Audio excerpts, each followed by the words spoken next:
Hello everyone, welcome to the session. आज हम discuss करने जा रहे हैं क्लास 7th की साइंस और उसका लेसन नंबर 4 जिसका नाम है हीट। तो शुरू करने से पहले मैं आप लोगों से बात करना चाहती हूँ कि आपने ज़रूर ऑब्जर्व किया होगा कि सर्दियों में हम लोग गर्म कपड़े डालते हैं, वूलन क्लोथ्स डालते हैं, जबकि गर्मियों के अंदर हम थोड़े हल्के कपड़े पहनना पसंद करते हैं, जैसे कॉटन के मटेरियल के। और ये भी देखने को मिला होगा कि जो गर्म कपड़े होते हैं वो सर्दियों में हमें गर्म रखते हैं, जबकि हल्के रंग के जो कपड़े होते हैं जो हम गर्मियों में डालते हैं वो हमारे शरीर को ठीक तापमान पे रखते हैं। तो इसीलिए हम ये कहते हैं कि विंटर्स जब होती हैं या सर्दियां जब होती हैं तो घर के अंदर रहना चाहिए, पर जब सूरज निकलता है तो आप बाहर निकल जाते हो सूरज की किरणें अपनी बॉडी के अंदर सोखने के लिए। समर्स के अंदर, गर्मियों के अंदर तो हमें घर के अंदर भी इतना गर्म लगता है। तो हम ये कह सकते हैं कि कोई भी चीज, वस्तु गर्मी या सर्दी का जो एहसास है वो कर सकती है, खास तौर पे जीव जंतु। तो इस चैप्टर के अंदर ये हम समझेंगे कि ये गर्मी और सर्दी है क्या और ये कैसे मापा जाता है, और ये अलग अलग तरीके के कपड़े क्यों डालते हैं हम, कई बार डार्क रंग के, गूढ़े रंग के और कई बार हल्के रंग के। तो चलिए समझते हैं कॉन्सेप्ट को, हॉट और कोल्ड के कॉन्सेप्ट को, यानी कि गर्म और ठंडा। देखिए, हमारी रोज की जिंदगी में हम कितनी चीजों के साथ डील करते हैं। कई बार वो चीजें हम फ्रिज से निकालते हैं, कई बार वो बाहर ही पड़ी होती है, नमकीन के पैकेट, चिप्स, आइसक्रीम हो गई। तो कई बार ऐसा होता है जो चीजें हम खाते हैं या टच करते हैं वो गर्म एहसास दिलाती है हमें, और कई चीजें ठंडा होने का एहसास दिलाती है। अब चाय की बात की जाए तो कुछ लोगों को गर्म चाय बहुत पसंद होती है, लेकिन अगर आइसक्रीम की बात की जाए तो वो हमें ठंडी ही पसंद होती है। तो आपकी बुक में एक टेबल दिया हुआ है, जैसे पूछा गया चाय वो हॉट है या कोल्ड, हॉट होगा, आइसक्रीम कोल्ड होगा, सूप सबको बिल्कुल गर्म पसंद है, लेमन जूस, नींबू पानी ठंडा पसंद है, जो कैंडल का फ्लेम है ऊपर वाला हिस्सा वो क्या होता है, गर्म। तो कई चीजें बहुत गर्म होती हैं, कई बहुत ठंडी होती हैं, लेकिन अगर दो चीजों को आपस में उनकी तुलना की जाए तो एक चीज दूसरी चीज से ज्यादा गर्म हो सकती है, ऐसा भी तो हो सकता है, या एक चीज दूसरी चीज से ज्यादा ठंडी हो। वो हम लोग कैसे पता लगाते हैं, क्योंकि जब हम कोई चीज टच करते हैं ना, उससे सही अंदाजा नहीं लगाया जा सकता। अब आप सोच रहे होगे, अरे टच करने से क्यों सही अंदाजा नहीं लगाया जा सकता। देखिए, एक एक्सपेरिमेंट करते हैं। हम लोग 3 बोल्स ले लेते हैं या 3 ग्लासेस ले लीजिए, मग ले लीजिए, ABC नाम दे दीजिए। ए वाले के अंदर आपने बिल्कुल ठंडा पानी डालना है, और जो आखिरी सी वाला है उसके अंदर आपने डालना है गर्म पानी। जो बीच वाला है उसमें मिक्स करके पानी डालना है, गर्म और ठंडा। अब पहले आपने क्या करना है, ये वाला हाथ जो है वो आप ठंडे पानी में डालते हैं, ये वाला हाथ आप गर्म पानी में डालते हैं। आपको गर्म और ठंडे होने का एहसास होगा। उसके बाद ये दोनों हाथ निकाल के अब बी कंटेनर के अंदर या बी ग्लास के अंदर डाल देते हैं जहां मिक्स पानी पड़ा है। तो आपको मालूम है आपको एहसास क्या होगा, ये जो हाथ था जो आपने ठंडे पानी में डाला था वो आपको गर्म होने का एहसास देगा। कई बार नहाते हुए भी ऐसा होता है ना। और ये जो हाथ जो आपने गर्म पानी में डाला था, जब आप मिक्स पानी में डालोगे तो आपको ठंडे होने का एहसास देगा।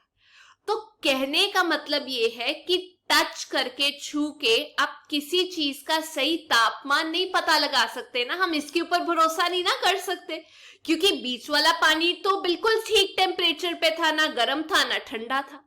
तो आखिरकार किस चीज का इस्तेमाल किया जाए सही तरीके से टेम्परेचर मापने के लिए। टेम्परेचर क्या होता है, किसी चीज का माप होता है कि वो कितनी ठंडी है या कितनी गर्म है, किसी बॉडी का, किसी चीज का। और उसको मापने के लिए हम लोग थर्मामीटर का इस्तेमाल करते हैं, जो आपने आम तौर पे घरों पे देखा होगा। अगर किसी को टेम्परेचर होता है, बुखार होता है, तो हम थर्मामीटर इस्तेमाल करते हैं, उसे हम बोलते हैं क्लिनिकल थर्मोमीटर, जो घर पे पड़ा होता है। तो याद रखिए नाम क्या होता है, क्लिनिकल थर्मामीटर। अब आप डायग्राम में देख सकते हैं आगे वाला हिस्सा जो होता है उसे हम बल्ब बोलते हैं, उसके अंदर मरकरी होता है, और जो पीछे वाला हिस्सा होता है उसे हम बोलते हैं ग्लास का बना हुआ मटेरियल। तो जो क्लिनिकल थर्मामीटर है, पतला सा ऐसे करके यूनिफॉर्म ग्लास का ट्यूब होता है, जिसके एक एंड पे बल्ब होता है जिसमें मरकरी होता है। जब मरकरी गर्म हो जाती है तो वो ऐसे करके एक लाइन छोड़ती है थर्मामीटर के अंदर, जिससे हमें टेम्परेचर के बारे में पता लगता है। आपने कई बार मापा भी होगा टेम्परेचर। अब ये किस द्वारा मापा जाता है, इसके यूनिट्स क्या है? जो थर्मामीटर हम घर में देखते हैं वो 2 यूनिट्स में हो सकता है, मतलब 2 यूनिट्स यूज किए जा सकते हैं। पहला सेल्सियस और दूसरा होता है फ़ारेनहाइट। हो सकता है दोनों हो, बट हो सकता है एक हो। तो इसकी रेंज होती है बॉडी के टेम्परेचर की, उसको हम ध्यान से एक बार पढ़ लेते हैं। देखिए, आपने टेम्परेचर जब मापा होगा तो आपने देखा होगा कि 2 बड़ी लाइनें होंगी, जैसे स्केल के अंदर 2 बड़ी लाइनें होती हैं। तो 2 बड़ी लाइनें होंगी, बड़ी मार्किंग होगी, और उसके अंदर छोटी छोटी मार्किंग होगी। तो 2 बड़ी लाइंस के अंदर कम से कम 10 छोटी छोटी मार्किंग होगी, जैसे स्केल के अंदर होता है। तो ये जो छोटी छोटी 10 डिवीजन है, अगर इसकी एक डिवीजन की बात की जाए, एक हिस्सा निकाला जाए, तो हम कह सकते हैं 1/10 होगा, मतलब 0.1 डिग्री सेल्सियस होगा, छोटे वाले हिस्से की बात की जाए। अब मान लीजिए आपको बोला जाए आपने अपने शरीर का, बॉडी का टेम्परेचर मापना है। वो मापने से पहले सबसे जरूरी काम, थर्मामीटर को ध्यान से एंटीसेप्टिक के साथ साफ कर लीजिए, ताकि उसके ऊपर जो गंध है, जो चीजें चिपकी हुई है, अगर किसी और ने इस्तेमाल की है, वो चीज साफ हो। और नहीं तो रनिंग वाटर टूटी के नीचे रख के उसे ध्यान से साफ कर लीजिए। उसके बाद उसे हम क्या करते हैं, ऐसे करके जर्क देते हैं, ऐसे छिड़कते हैं। अब वो ऐसे इसलिए करते हैं, इसलिए नहीं करते जो मैं छोटे होते सोचती थी कि पानी सूख जाएगा तो कपड़े से साफ कर लो। वो इसलिए किया जाता है कि जो मरकरी है, जो आगे वाले हिस्से में होती है बल्ब में, वो अपने सही तापमान पे आ जाए। कहने का मतलब 35 डिग्री सेल्सियस से नीचे आ जाए। अगर वो बड़ी हुई है तो वो छिड़क के अपने आप अपने सही एंगल पे, अपने सही लेवल पे आ जाती है। उसके बाद जो थर्मामीटर है आप अपनी जीभ के नीचे रखेंगे। 1 मिनट के बाद आप इसे निकालकर इसकी रीडिंग चेक करेंगे। तो एक लाइन सी आती है हल्की सी, जिसको देखना एक कला होता है। मुझे तो अभी तक देखना नहीं आया, टू बी वेरी ऑनेस्ट। तो जब बॉडी का आम तौर पे जो तापमान होता है ह्यूमन बॉडी का, ये बहुत इंपॉर्टेंट क्वेश्चन और बहुत बार पूछा गया, वो कितना होता है? वो होता है 37 डिग्री सेल्सियस, यानी 37 डिग्री सेल्सियस। पर आप सोचोगे, अरे मैंने तो अपने दोस्त का लिया था मैम टेम्परेचर, वो तो इतना था नहीं, उसका तो थोड़ा बड़ा हुआ था, पर फिर मैंने दूसरे दोस्त का टेम्परेचर देखा, उसका कम हुआ था। देखिए, ऐसा है कि ये जो टेम्परेचर हम लेते हैं नॉर्मल ह्यूमन बीइंग का, हमने कुछ एक्सपेरिमेंट करके लिया था। काफी ज्यादा लोगों को इकट्ठा किया जो हेल्दी थे, पौष्टिक थे, और उनका जो टेम्परेचर था उसका एवरेज ले लिया कि लगभग इतना टेम्परेचर आएगा। पर कुछ लोगों का 37 से थोड़ा ऊपर हो सकता है, कुछ का थोड़ा नीचे हो सकता है। तो वो कितनी रेंज में हो सकता है? वो हो सकता है 35 डिग्री सेल्सियस से लेके 42 डिग्री सेल्सियस के बीच में रहना चाहिए। इसे हम नॉर्मल टेम्परेचर रेंज बोलते हैं हमारे ह्यूमन बॉडी की। अब ध्यान ये रखना है, जब वो थर्मामीटर आप यूज करते हो तो उसे किसी गर्म चीज के पास नहीं रखना और धूप में नहीं रखना, वरना वो जो मरकरी है वो फट जाएगी और आपका पूरा का पूरा जो थर्मामीटर है वो बर्बाद हो जाएगा, चोट भी लग सकती है। तो कौन सी चीजों का ध्यान रखना चाहिए जब आप ये क्लिनिकल थर्मोमीटर का इस्तेमाल करते हैं जो घरों में मिलता है? सबसे पहली चीज, इसको अच्छे से ध्यान से साफ कीजिए। खास तौर पे अगर आप एंटीसेप्टिक सोल्यूशन का यूज कर सकते हैं तो उसके जैसी तो बात ही कोई नहीं। दूसरी चीज, उसको एक तरीके से झाड़ जरूर लीजिएगा, साफ करने के लिए नहीं पानी, बट इसलिए ताकि मरकरी का जो लेवल है वो 35 डिग्री सेल्सियस पे आ जाए। तीसरा, जब आप टेम्परेचर की रीडिंग कर रहे होते हैं तो कभी भी आपको उसको मरकरी की तरफ से नहीं पकड़ना हो, आपको दूसरी साइड से थर्मोमीटर को पकड़ना चाहिए और फिर उसकी रीडिंग लेनी चाहिए, बिल्कुल लाइट के आगे कर कर उसको ध्यान से देखकर। थर्मोमीटर को बड़े ध्यान से हैंडल करना जरूरी है, क्योंकि छिड़कते छिड़कते अगर किसी हार्ड सरफेस के ऊपर आपने मार दिया तो मम्मी वहीं से झाड़ू लेकर आती दिखाई देगी आपको। समझ गए? चलिए, तो गर्म चीज के आसपास मत रखिएगा और आपको नॉर्मल बॉडी का रेंज भी पता चल गया कि कितने से कितने बीच में होगा और ऐसा क्यों है। अब हम बात करते हैं लेबोरेटरी थर्मोमीटर की। मतलब ये जो क्लिनिकल थर्मामीटर है, इससे हर चीज का टेम्परेचर तो मापा नहीं जा सकता। ऐसा तो नहीं है कि पानी का टेम्परेचर मापना है तो आप ये यूज करेंगे गर्म पानी का, या बर्गर का टेम्परेचर मापना है ये यूज करेंगे, या बैटर बनाते बनाते वो कितना गर्म हो गया, या अंडे उबालते उबालते वो कितना गर्म हो गया, तो ये वाला थर्मोमीटर नहीं इस्तेमाल होता। उसके लिए एक खास तरीके का थर्मोमीटर होता है जिसको हम लैब या लेबोरेटरी थर्मोमीटर बोलते हैं। इसमें भी सेम चीज होती है। एक ग्लास बल्ब होता है जिसके अंदर मरकरी होती है, एक लोअर लिमिट होती है, मतलब कम से कम कितना टेम्परेचर जा सकता है, और एक अपर लिमिट होती है दूसरी साइड पे। बीच में जो होता है उसे हम कैपिलरी ट्यूब बोलते हैं और ये पतले बोर ग्लास का बना होता है। साइड पे ना इसके एक हुक होता है, ताकि अगर आपको गर्म चीज के अंदर इसको लटकाना है तो आप वो आसानी से लटका सकते हैं। अब इसके साथ हम क्या करेंगे, देखिए इसको यूज कैसे करना है, ये ध्यान देना। मान लीजिए आपको एक गर्म पानी का बीकर दिया गया, एक ग्लास दिया गया, एक कंटेनर दिया गया और आपको बोला गया कि इसका टेम्परेचर माप। तो सबसे पहली चीज आपने क्या करना है, गर्म पानी के अंदर सीधा ही इस थर्मोमीटर को नहीं डालना। पहले जो ग्लास है उसके अंदर आप गर्म पानी डालोगे, उसके बाद उसे स्टिल होने दोगे, वो हिलना नहीं चाहिए। मतलब एक बार एक पर्टिकुलर पोजीशन पे आ गया, उसके बाद बल्ब वाली साइड नीचे करके ये वाला थर्मामीटर, लेबोरेटरी थर्मामीटर आप डालोगे उस बीकर के अंदर, उस ग्लास के अंदर। उसको साइड से थोड़ा दूर रखना, मतलब बिल्कुल ग्लास के साथ नहीं चिपकना चाहिए वो, और नीचे भी नहीं लगना चाहिए। आप देख सकते हैं कैसे उसको रखा हुआ है हम लोगों ने। उसके बाद आप देखेंगे कि मरकरी जो है वो धीरे धीरे करके ऊपर की तरफ को बढ़ रहा है, उसका लेवल, मतलब वो शो कर रहा है, साइन दे रहा है कि तापमान बढ़ रहा है, गर्म है पानी। अब वो रीडिंग करने के लिए कि वो कितना गर्म है, उसको पानी के अंदर रख के आपको पढ़ना है।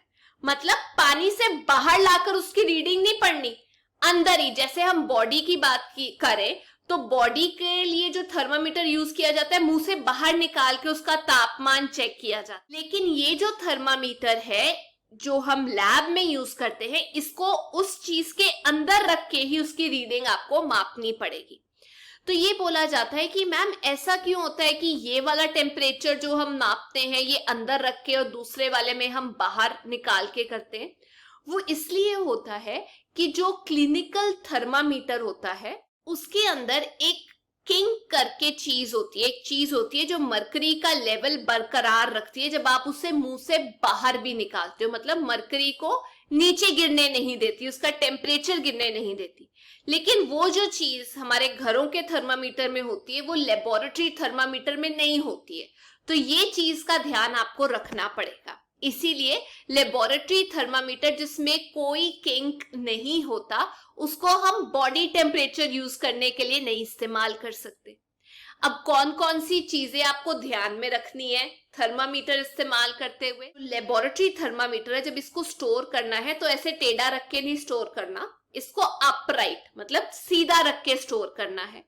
और दूसरी चीज, जब इससे टेम्परेचर मापना है तो जिस चीज के अंदर आप डाल रहे हो उसके आसपास के बर्तन को ये टच नहीं होना चाहिए।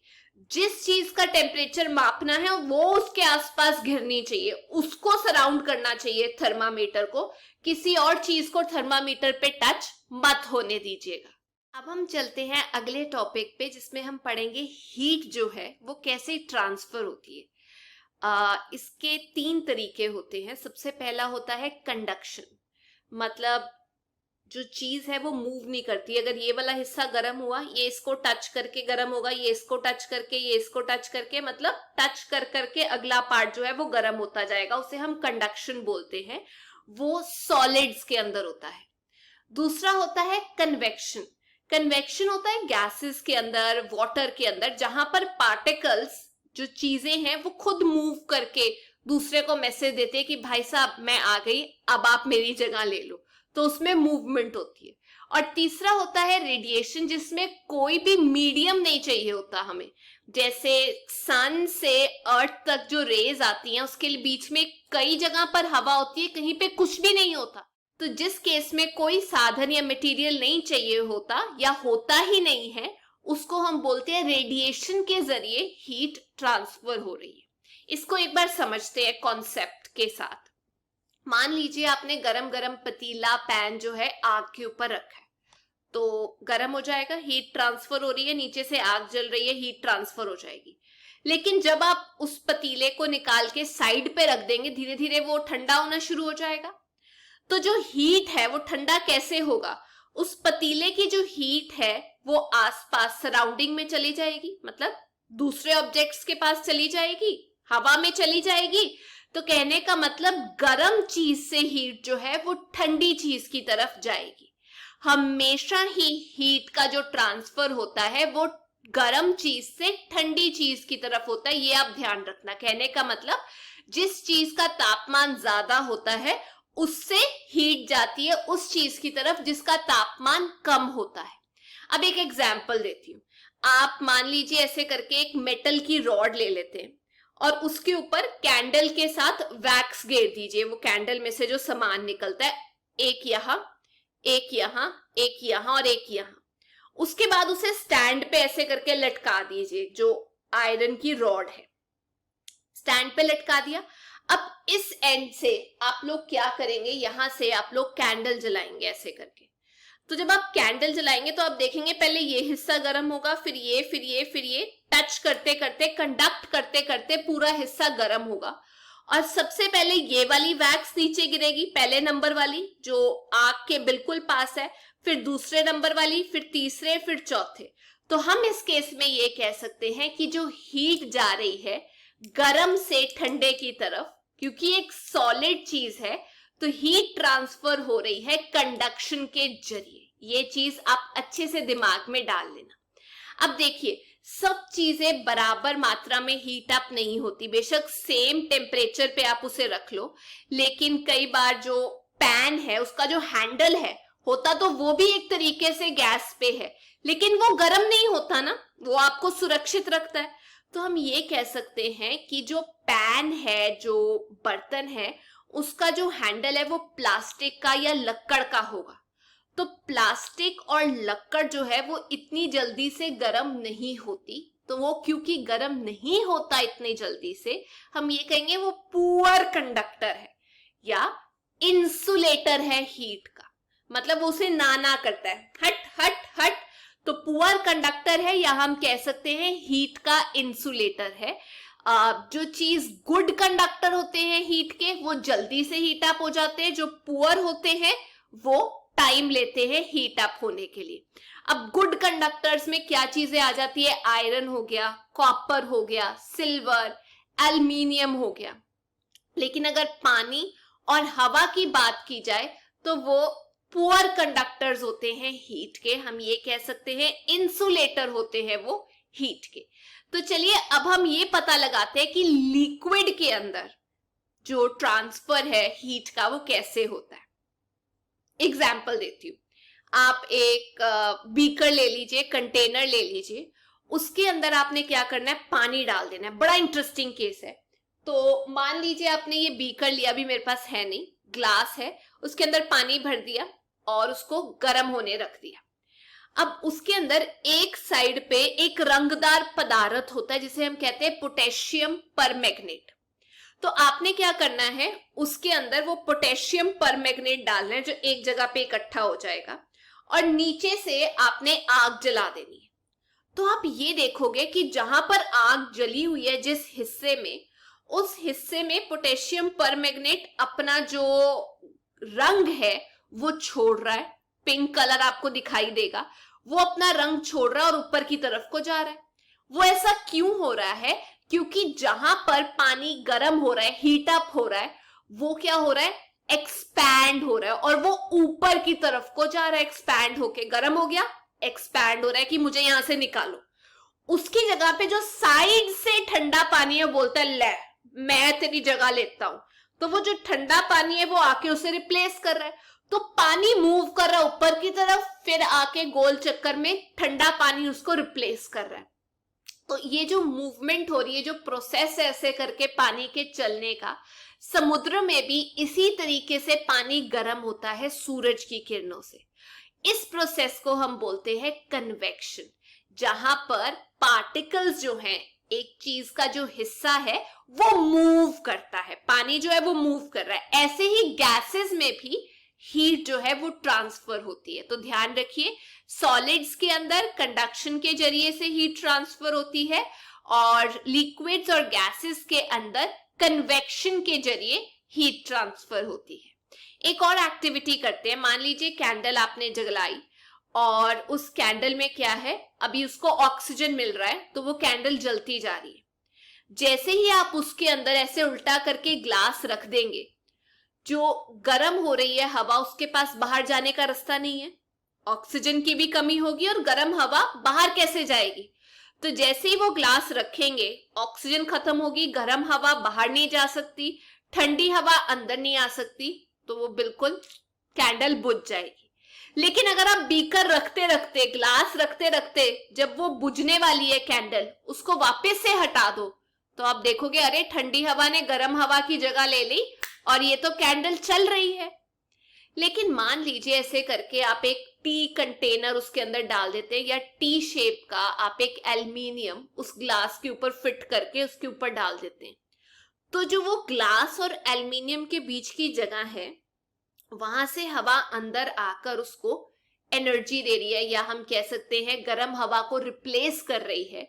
तो इसी वजह से जो कैंडल है वो चलती रहती है, उसे एक सोर्स मिल रहा है ना, गर्म से ठंडी और ठंडी से गर्म हवा में रिप्लेस करने का। अब यही चीज होती है जब हम कोस्टल एरिया के पास रहते हैं, तट के पास रहते हैं। ये कॉन्सेप्ट बहुत जरूरी है और पेपर में जरूर जरूर पूछा जाता है। 2 मिनट का कॉन्सेप्ट है। एक है सी ब्रीज, सी से समुद्र से आने वाली हवा, और एक है लैंड ब्रीज यानी कि लैंड से जाने वाली हवा। पहली चीज ये कि लैंड, धरती और पानी की बात की जाए तो पानी को 5 गुना ज्यादा एनर्जी लगती है या टाइम लगता है, हम ये कहेंगे एनर्जी लगती है हीट अप और कूल डाउन होने में, गर्म और ठंडा होने में। धरती जल्दी गर्म हो जाती है और जल्द ही ठंडी हो जाती है। तो एक केस लेते हैं, दिन का टाइम है, एक तरफ लैंड एक तरफ पानी है। तो दिन के टाइम पे जो लैंड है वो बहुत गर्म हो जाता है। गर्म होने की वजह से जो हवा है वो ऊपर उठना शुरू हो जाएगी, जैसे कैंडल से ऊपर उठ रही थी। और जो पानी है वो अभी ठंडे तापमान पे ही है। तो ये जो लैंड से हवा ऊपर की तरफ को उठ रही थी, इसको रिप्लेस करने के लिए, बदलने के लिए, चेंज करने के लिए पानी से जो हवा आ रही है ठंडी ठंडी, उसको हम कोल्ड ब्रीज या सी ब्रीज बोलेंगे। वो ठंडी ठंडी होगी, तो गर्मी में ठंडी का एहसास हो गया दिन के टाइम। अब रात के टाइम उल्टा हो जाता है। रात के टाइम जो लैंड है, जो धरती है, वो जल्दी से ठंडी हो जाती है और जो पानी है वो गर्म रहता है। अभी वो इतनी जल्दी ठंडा नहीं हुआ, ठंडा होने को उसको टाइम लगेगा ना। तो क्योंकि वो गर्म रहता है तो उसकी जो ऊपर की हवा है वो ऊपर उठना शुरू हो जाती है, ऐसे करके उठती रहती है। और जो लैंड की हवा है ठंडी वाली, वो समुद्र की तरफ को जाती है। तो एक सर्कल बन गया, कन्वेक्शन करंट चल रहा है ऐसे करके। तो जो वो लैंड से हवा जा रही है उसे हम बोलते हैं लैंड ब्रीज। ये ध्यान रखिए, रात के टाइम पे लैंड ब्रीज और दिन के टाइम पे चलता है सी ब्रीज, ठंडा ठंडा एहसास। अब आप ये सोच रहे होंगे कि चलो ये तो हवा है जो काम कर रही है, लेकिन सूरज से जो हमें हीट मिल रही है, किरणें मिल रही है, उसमें तो कई बार हवा भी नहीं आती बीच में, तो वो हमारे तक कैसे पहुंच रही है? सूरज से हमें जो गर्मी मिल रही है उसमें जरूरी नहीं है कोई बीच में माध्यम हो, हवा हो। तो इसीलिए बिना माध्यम के जब हमें हीट मिलती है या कोई चीज का एहसास होता है उसे हम रेडिएशन बोलते हैं। उसमें जो गर्मी है वो दूसरी चीज तक चली जाती है, बट मीडियम नहीं चाहिए होता, बीच में कोई चीज नहीं चाहिए होती जो ट्रांसफर कर रही है। जैसे आप आग के पास बैठे तो आपको सेका लगता है ना, वो भी एक तरीके का आप कह सकते हैं रेडिएशन है। गर्मी जो हमें या सन रेज जो हमें सन से मिलती है वो भी हमें मिलती है रेडिएशन के जरिए। अब जो सारी की सारी गर्म चीजें हैं, गर्म बॉडीज हैं, वो रेडिएट करती है, वो बाहर को एनर्जी फेंकती है। मान लीजिए ये सन है और ये दूसरा ऑब्जेक्ट है, तो सन ने जो गर्मी फेंकी इसके ऊपर, अब इसके पास तीन ऑप्शंस हैं। या तो ये सोख ले उस गर्मी को, या वापस भेज दे कि चल मेरे को नहीं चाहिए, जैसे बर्फ वापस भेज देती है, या फिर उसको ट्रांसमिट कर दे, अपने से क्रॉस करके किसी और को दे दे। ये भी तो हो सकता है, जैसे धरती गर्म हो जाए तो वो ऊपर के एटमॉस्फेयर में गर्मी भेज देती है, ट्रांसमिट कर देती है, ट्रांसफर कर देती है। तो हम ये कह सकते हैं कि किसी भी चीज का टेम्परेचर तभी बढ़ता है जब वो गर्मी हीट को क्या कर लेता है, अपने अंदर एब्जॉर्ब कर लेता है। अब आप सोच रहे होंगे ऐसी कौन सी चीज है जो सबसे ज्यादा जल्दी हीट अप हो जाती है? आप ही बता दो कौन से कपड़े पहनने चाहिए। देखो एक एग्जाम्पल लेते हैं, दो कंटेनर ले लेते हैं, जैसे कोका कोला के कैन होते हैं। एक के ऊपर आप व्हाइट कलर का पेंट कर दो और एक के ऊपर आप ब्लैक कलर का पेंट कर दो और उसके अंदर पानी रख दो, धूप में उनको ले जाके रख दो। तो आप ये देखेंगे कुछ घंटे के बाद जिस कंटेनर में, जिस कैन पे आपने ब्लैक कलर का पेंट किया था, वो ज्यादा गर्म हो गया एज कंपेयर्ड, अगर उसकी तुलना की जाए उस कंटेनर के साथ जिसमें हमने व्हाइट कलर का रंग दिया था। तो कहने का मतलब जो फीके कलर है, लाइट कलर्स हैं, वो गर्मी एब्जॉर्ब नहीं करते, वो पकड़ते नहीं है गर्मी को, लेकिन जो रंगदार कपड़े हैं वो गर्मी फटाफट सोख लेते। तो हमें ये ध्यान रखना है कि गर्मियों के अंदर हमें डार्क कलर के कपड़े नहीं पहनने, गर्मियों के अंदर लाइट रंग के कपड़े आप पहन सकते हैं, क्योंकि वो पुअर एब्जॉर्बर होते हैं हीट रेडिएशन के, हीट को पकड़ते नहीं है, एब्जॉर्ब नहीं करते। लेकिन जो ब्लैक कलर है वो एक अच्छा एब्जॉर्बर है हीट रेडिएशन को, वो हीट को पकड़ के रखता है। लेकिन विंटर्स की बात की जाए, सर्दियों में हम वूलन कपड़े डालते हैं। वूलन कपड़े जो हैं वो एक बैड कंडक्टर है हीट के, वो हीट को अलाउ नहीं करते। लेकिन जब आप उनको डाल लेते हैं तो उनके छोटे छोटे धागों के अंदर हवा फंस जाती है, ट्रैप हो जाती है। और एयर भी एक बैड कंडक्टर है हीट का, तो जो हवा अंदर है वो अंदर ही रह जाती है और बाहर नहीं निकलती, जिसकी वजह से आप ये कह सकते हैं कि गर्म कपड़े डाल के आपको गर्मी का एहसास होता है। मतलब हवा अंदर फिक्स हो गई, वो वैसे ही रहेगी। इसीलिए ये देखा जाता है जब सर्दियों में आप एक ब्लैंकेट लेते हैं तो आपको ठंड लगती है, लेकिन अगर 2 लेयर्स ले लें आप किसी ब्लैंकेट की, रजाई की, तो हवा अंदर फंस गई, वो गर्म रखती है आपके शरीर को, तो आपको गर्मी लगती है। तो ये थी आज की क्लास। पर जाने से पहले मैं आप लोगों से 2 क्वेश्चंस पूछना चाहती हूँ। पहला क्वेश्चन ये कि नॉर्मल ह्यूमन बीइंग के बॉडी का टेम्परेचर की रेंज कितनी होती है, कितने डिग्री से कितने डिग्री होती है। दूसरा क्वेश्चन, सी ब्रीज कब चलती है और उसमें जो हवा है कहां से कहां जाती है, और वो ठंडी होती है या गर्म। तो ये थी आज की क्लास। अगर आपको वीडियो अच्छा लगा, please make sure you like, share and subscribe. Till then, take care, bye bye.